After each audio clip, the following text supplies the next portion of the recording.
కాకా యాదిలో గరీబోళ్లకు గొంతుగై అన్నార్థులకు ఆపన్న హస్తమై ఉద్యమకారులకు ఉక్కి పిడికిలై మేరా సఫర్ జనతాకే సాత్ అంటూ కడవరకు తప్పించి తెలంగాణ కోసమే శ్వాసించిన మహనీయుడు కాకా.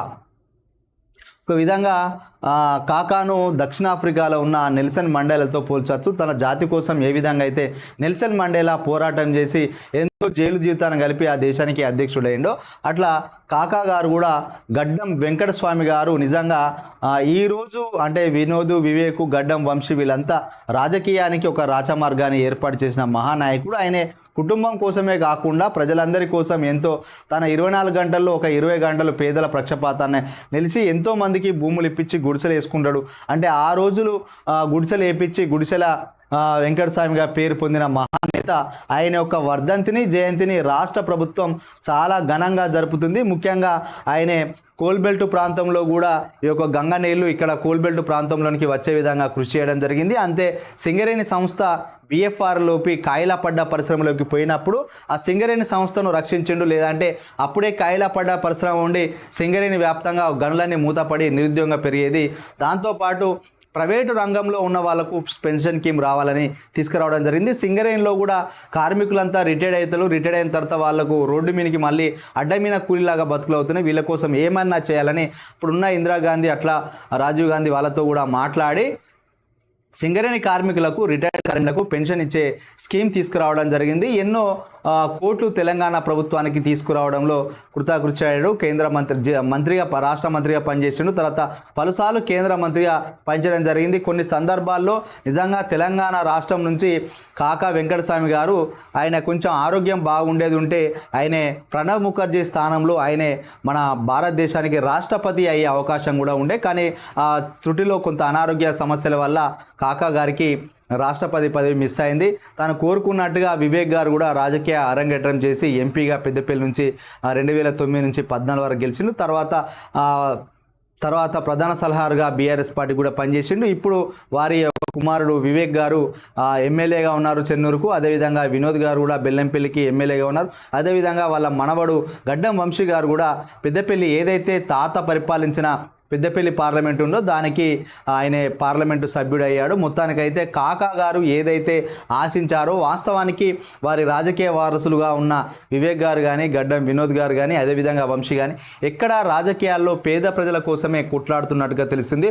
ముఖ్యంగా తెలంగాణ ఉద్యమంలో ఆనాడు వెంకటస్వామి గారు ఎంపీగా ఉన్న తన పదవులకు సైతం రాజీనామా చేస్తూ కేంద్ర ప్రభుత్వం పైన ఒత్తిడి చేసి బిల్లు పాస్ అయ్యే విధంగా ఆయన పోరాటం చేయడం జరిగింది. మొత్తానికి కాకా కలలుగా అన్నాడు. ఏదైతే తొలి ఉద్యమం నుంచి చివరి ఉద్యమం వరకు ఆయన ఒక్కటే అన్నాడు, నేను బతికి ఉన్నంత లోపు చివరి చనిపోయే లోపైన తెలంగాణ రాష్ట్రం సాకారం కావాలని చెప్తే తెలంగాణ రాష్ట్రం సహకారమైన ఆ కళను చూసి నెరవేర్చుకొని ఆయన జీవిత చరమాంకంలో తుది శ్వాస విడిచడం జరిగింది.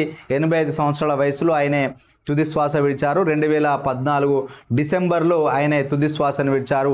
అక్టోబర్ 5న ఆయన జయంతిని అదేవిధంగా వర్ధంతిని కాంగ్రెస్ ప్రభుత్వం అధికారంలోకి వచ్చినాక ముఖ్యమంత్రి గారు కాకా వెంకటస్వామి గారి సేవలను స్మరిస్తూ ఆయన చేసిన సేవలు కానీ, ఆయన యొక్క లీడర్షిప్ కానీ, ఆయన జీవితం అంతా పేద ప్రక్షాళన నిలబడ్డాడు. ఎలాంటి అవినీతికి వాటికి ఆస్కారం లేకుండా పనిచేసి పేదోళ్ళ గొంతుకే పనిచేసిండు. చిన్న మామూలు మధ్యతరం నుంచి హమాలి, మేస్త్రి, కూలి స్థాయి నుంచి మొదలు పెడితే అత్యున్నతమైన పదవులు అలంకరించిన మహా గొప్ప నేత. ప్రజల మనిషి అంటే గుడిసెల వెంకటస్వామి అని చెప్పుకోవచ్చు. అంతటి మహోన్నత నేతకు యొక్క 95వ జయంతి సందర్భంగా మన జనతా టీవీ తరపున ఘనంగా నివాళులు చెబుతూ భవిష్యత్తులో వివేక్ గారు కానీ, వంశీ గారు కానీ ప్రజల కోసం కొట్లాడాలి, ప్రజలకు మంచి చేయాలి, ఇండస్ట్రీని స్థాపించాలి, నిరుద్యోగ సమస్య తీర్చాలి, 45,000 40,000 ఉద్యోగాలు అని చెప్పారు. అవన్నీ కూడా ఏర్పాటు చేయాలి. ఎందుకంటే కాకా వారసత్వాన్ని పుణికిపుచ్చుకున్నారు కాబట్టి కాకా ఆశయాలను కొనసాగించాలి.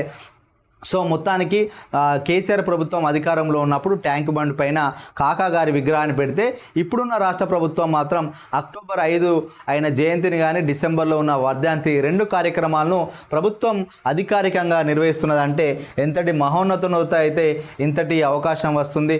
తెలంగాణ రాష్ట్రం ఉన్నంత వరకు కానీ భారతదేశంలో కాకా సేవలు చిరకాలం నిలిచిపోతాయని ఆయన యొక్క జయంతి సందర్భంగా ఘన నివాళులు. ప్రజాసేవకు పర్యాయపదం కాక పంచాయతీరాజ్ శాఖ మంత్రి సీతక్క. కార్మికుల సంక్షేమం కోసం పరితపించిన వ్యక్తి కాకా వెంకటస్వామిని ప్రజలు చిరకాలం గుర్తుపెట్టుకుంటారని పంచాయతీరాజ్ గ్రామీణాభివృద్ధి మహిళా శిశు సంక్షేమ శాఖ మంత్రి సీతక్క ఒక ప్రకటనలో పేర్కొన్నారు. తెలంగాణ తొలితరం ఉద్యమ నేతగా, ఎమ్మెల్యేగా, ఎంపీగా, కేంద్ర మంత్రిగా విశేష సేవలు అందించారని తెలిపారు. కాకా ప్రజాసేవకు పర్యాయపదంగా నిలిచారని కొనియారు. శనివారం కాకా జయంతి సందర్భంగా ఆయన సేవలను సీతక్క గుర్తు చేసుకున్నారు. ప్రతి కుటుంబానికి పక్కా ఇల్లు ఉండాలన్న ఆయన సంకల్పం చాలా గొప్పదని ప్రశంసించారు. మహనీయుడు కాకా అని సీఎం రేవంత్ రెడ్డి ఏమంటున్నాడో, పేదల హృదయాల్లో దీపమై వెలిగిన మహనీయుడు కాకా వెంకటస్వామి అని సీఎం రేవంత్ రెడ్డి కొనియాడాడు. శనివారం గడ్డం వెంకటస్వామి కాకా జయంతి సందర్భంగా ఆయన చేసిన సేవలను ముఖ్యమంత్రి స్మరించుకున్నారు. ఈ మేరకు శుక్రవారం ప్రకటన విడుదల చేశారు. కాకా వెంకటస్వామి ఎమ్మెల్యేగా, ఎంపీగా, కేంద్ర మంత్రిగా రాష్ట్రానికి, దేశానికి ఎనలేని సేవలు అందించారు. సింగరేణి కార్మికుల జీవితాల్లో చెరగని ముద్ర వేసుకున్నారు. బడుగు బలహీన వర్గాల సంక్షేమం కోసం నిర్విరామంగా కృషి చేశారు. తెలంగాణ తొలి మలిదశ ఉద్యమాల్లో అలుపెరగని పోరాటం చేశారు. 1969 ఉద్యమంలో తెలంగాణ కోసం జైలుకి వెళ్ళారు. కాకా జీవితం కార్మికులు, పేదలతోనే మమేకమైంది.